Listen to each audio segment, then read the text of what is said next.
Shooting it raw? Yes, shooting it raw. So this one here is called Harvesting My Catfish During My Undergraduate Studies, I imagine. So Yeah. So in the photograph, you're in your shorts and t-shirt. You're in a very kind of lush, looks kind of tropical. You have a net bag on grasses, and it's just full. It's quite large. It's probably full with about 100 to 200 fish, I guess. You can't really see that those are catfish, but behind you is what you can sort of see it almost looks like a banana tree, and there's this black bucket, and your hands are dirty. You've clearly been hoisting stuff out of the mud. So is this a bag or is this a net that caught the fish? I must say you have like very good like sight for observation.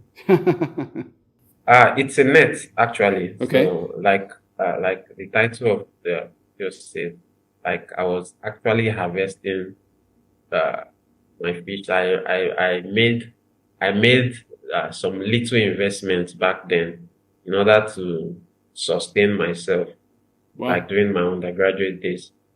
So the reason why I chose this photo, because normally the life of like most young people, for someone still in the undergraduate, if you ask most people, not everybody's story is the same, right? Of course. If you ask most people, they were funded by their parents, some got a scholarship, but there are also some people who had to work hard by themselves. If you have no intention to do anything illegal, if your desire is to be clean in terms of how you make money and in terms of how you live your life, then sometimes you just need to get your hands dirty. Yeah. When I say dirty, I mean like literally in the mud. Yeah. So that was what like this photo was all about. I think by doing my undergraduate study was for 5 years. Like it's the Federal University of Technology. So like most Federal University of Technologies in Nigeria, it's a 5 years program. Oh wow. I think I was in my third year. That was 2013, 2014. Okay. So like the kind of person I am, like I have this like independent spirit, Sure. Coming from my childhood, my parents, they've always been supportive in terms of schooling, academics. So my mindset was that, come on, you are grown up now. At least you should take off some burden from your parents, And then my family, like things weren't as like rosy as before. Like I could see that the economy of my family was not as strong as before. So in my mind, you need to do something for yourself. So, and at the end of the day, I lived like, my life was just different. During your youth, like the undergraduate, like most people are like the youthful exuberance. You want to go to the party, you want to hang out, your friends, you want to wear the latest shoes, you want to wear the latest clothes, stuff like that. Those were part of the top priorities for like people in my age bracket. For sure. Then within the campus environment. But I was thinking like everybody is different, These people come from different backgrounds. Most of them, their parents are politicians, their parents are businessmen. Most of them, like they have come from very rich backgrounds, and I can't compare myself with people. Everyone comes from different origins. So I was like, I have to do what we have a saying in Nigeria: cut your coat according to your size. So you don't compare yourself with someone who receives probably maybe $2,000 monthly stipend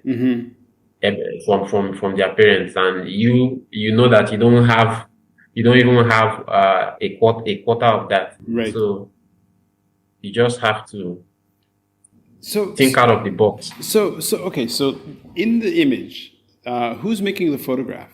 Who's holding the camera? The one holding the camera, there were two people there actually. Okay. One was like the security. This location is at a farm. Okay.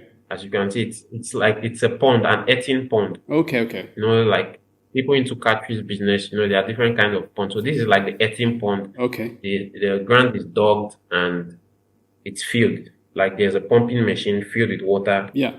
And you can rear the fish. So the environment is like a farm. There's a poultry there. As you can see, there's a plantain, like a plantain farm behind. So it's like a big farm. Okay. Probably like 1 or 2 acres. Oh, okay.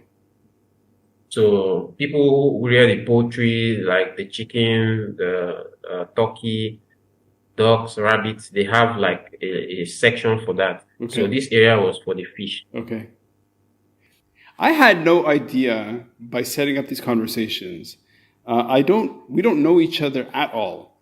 And I kind of I saw your name because I was seeking somebody who's doing work in conservation, either in marine or in climate. And I saw your name and really have no idea, completely out of nowhere. So here you are in the photograph. How old are you in the photo? About maybe 22, 23. Sure. Yeah. You look young. Your hands are like, so, and this bag probably carries, right now, you can just sort of see the fish bodies inside that you've just kind of harvested. And I would imagine that if you weigh, for example, 60 kilos, that you easily have 60 kilos of fish in that bag. Like you have just kind of pulled out through this sort of net your weight in fish for either for consuming, for food, or to sell. And as you said, this is kind of like an entrepreneurial decision where you're like, okay, I need to kind of bring in extra income for your family, I guess. So was this while you were studying or in between semesters? While I was studying. Okay. In between the semesters, the holidays are not so long, and to get a fish from the hatchling stage, like the stage where the fishes are hatched, to the stage where they are harvested, takes about maybe 3 to 4 months. Okay. Depend on how large the size you want. Yeah. This was about probably maybe within more than 3 months, but not up to 4 months. Okay. That I harvested this set. So just like you said, it was to make ends meet. This is just one of the pictures that I used, but besides this, I had a whole lot of other hustles I was doing. Like I had some motorbikes I bought, like during my undergraduate. Very, very unusual because most of my colleagues then, they just stayed in very, very beautiful places close to the school. You know, the closer you are to the university campus, the more expensive it is, right? So I lived a little bit farther away, not so far, but like an outskirt from the university. Like, there are some areas that are considered the close to campus and some areas that are off. So I was able to interact more with locals there. Right. In the school environment, you interact more with the students. Yeah. But over there, I was able to interact more with the locals. So I saw like a lot of opportunities in that environment. Right. So I said, this one is one of them. So like I said, I bought like a motorcycle. I think I had 2 motorcycles then. Wow. So they were on like a daily, they had to I rented out the motorcycles to 2 locals there. So they had to remit daily to me. Okay. So it was just like a way to make ends meet for myself and So, also assist back home too. Okay, so how far? Okay, so I have so many questions. So how far was back home from where you were at the university? It was so far. It was very far. Maybe about 300 kilometers. Okay. Well, I'm Canadian, right? So I live in Hong Kong, but I came here from Canada. And, I mean, Canada is a very big country. So when people say it's so far, my scale is a bit bigger than yours. Your scale is much larger. Canada is so big. Like, for example, when I met my wife, she was living in Montreal and I was living in Toronto. Mm-hmm. And to give you an idea, The cities are about 700 kilometers apart. And when we met, she would either rent a car and drive down and spend the weekend, or I would hitchhike up to Montreal, and I'd spend the weekend. And Yeah, that's quite much. Yeah, a lot of my I have a lot of friends in Canada, and also I also like at least I have a good knowledge of geography also. yeah, So most of my friends always say it's cheaper to fly outside Canada than to fly within Canada. within. So I find that very crazy, honestly. So in your family, how many brothers and sisters are you? I have two brothers, but one is late actually, Okay.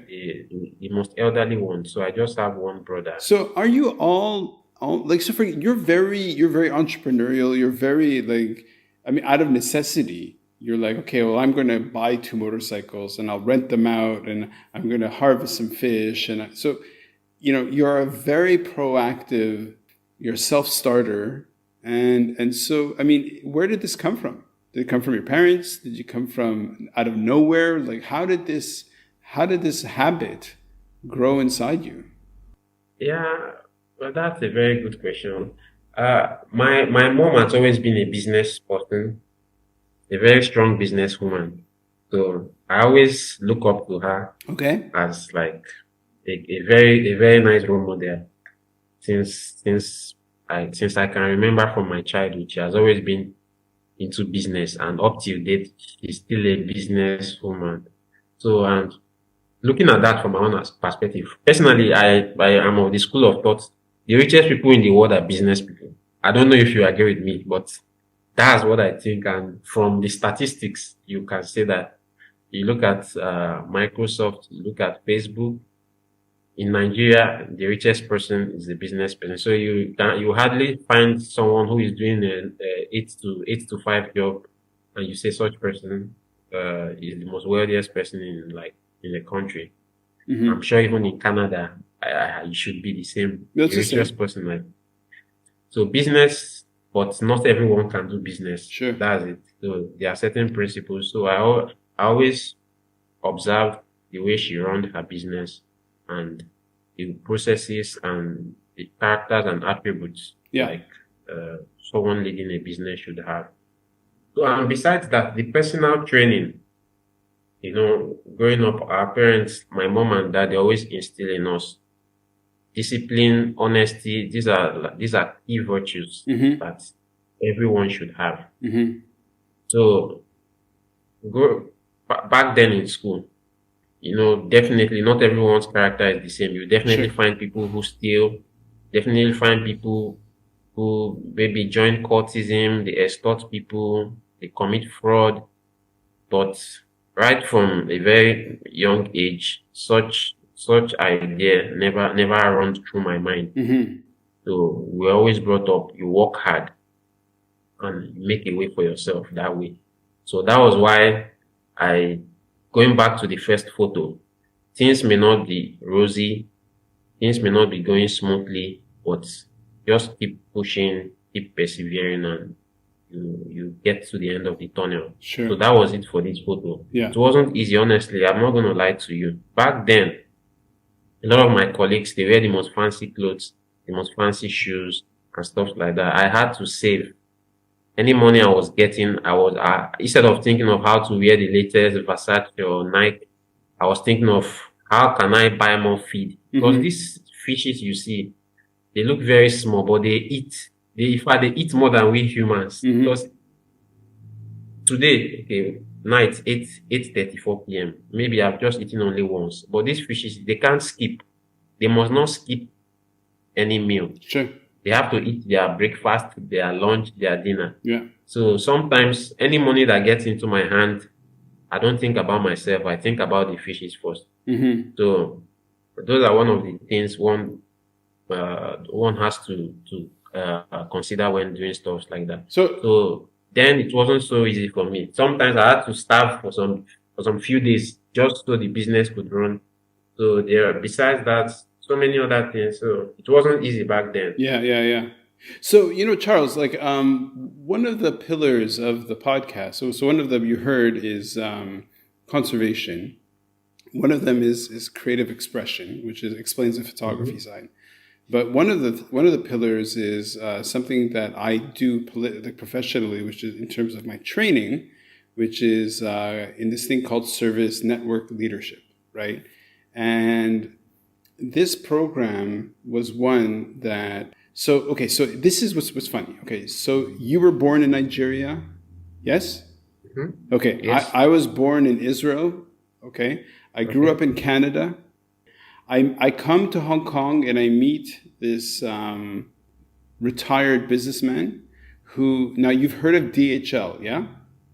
Yeah, of course, DHL. Yeah, so DHL, big company. So he was one of the original founders of DHL. And here's what's Wow. really interesting about our conversation, you and me. So Po Chung, who founded DHL, he studied fisheries management in university. Interesting. So one of the things that he studied was how to raise fish and how to take care of fish and how to, their biology and also their in terms of their habitats, in terms of their, what they need to eat and everything. So when you're telling me as a young entrepreneur that while your other students and friends were going out to buy clothes and everything, you wouldn't eat because you had to buy feed for your catfish. I'm just like, this is perfect. This is right up there. I love it. I love it. Yeah, it's one of those stories. One, like, it wasn't. We always say things are not smiling. Like, I wasn't smiling back then due to the situation of things, and in fact, if you look at the photo, maybe I don't know if you'll be able to see clearly from this, like the difference in, like, maybe my weight or my stature. Then I was so thin. I was so thin because sometimes maybe a day I just have one meal Right. and I just have to think about how the fishes will survive, and because if they don't eat very well, Sure. it will definitely affect their growth Of and course. stuff like that. So here's something that the Poe was saying, right? So he was saying, how do you create a global network of couriers to be healthy and happy and everything? So he was just like, well, I treated them like they were my fish. I made sure my couriers were like my fish, that they ate well, that they were healthy, that their habitat was good. So, you're telling me this is what this man who's in his 70s has been telling me. You're, I don't know, what is it about fish that's so great? Yeah, the fish is delicious one because I must tell you for a fact that day I didn't just sell all these fish. I took some home and I made a very delicious catfish pepper soup, Nice. and I ate very happily. Like, I took photos, I sent to my mom, I sent to my brothers and my family that, wow, this is my product. Yeah. I made this, and I even, okay, this was just off the harvest. I processed it, like I dried it up and processed it to preserve it. And I sent some home back to my mom, and they were like, wow, this is big and this is nice. When I got home, like sometimes, like during the inter-semester break, I located like a fish farm over there in my state where I live. And I bought a tank, like this artificial tank, the big one. I bought it up, I kept it at home, and I made sure I bought some fish. I bought about maybe 200 fingerlings. Oh, wow. And I told them to rear it back home there. Oh, and wow. they did. And when I left, they kept telling me, oh, this fish you kept for us is a lifesaver. In fact, it was like a new experience for them. Sure. Because the way things are back home, sometimes, you may just get an impromptu visitor, or sometimes maybe economy is down, Yeah. and maybe you want to eat something fancy and the money is not enough. Yeah. But look at your backyard, you have a big tank of fish ready to eat. There you go. So sometimes they just call me, this fish that you kept for us here is really saving us. Sometimes we just have some unexpected guests and we just take one or two of these fishes and cook a very delicious meal. So where I was so fulfilled. Like, this is really, like, it's really touching. I can see it on your face. It's even now, just thinking about it. Yeah, thinking about it, there's no one I tell that doesn't feel, oh wow, it's a very nice idea. Yeah, it's great. Mm. Okay, well, since you said it's a very nice idea, how about we jump to the next photograph? Okay, okay, okay.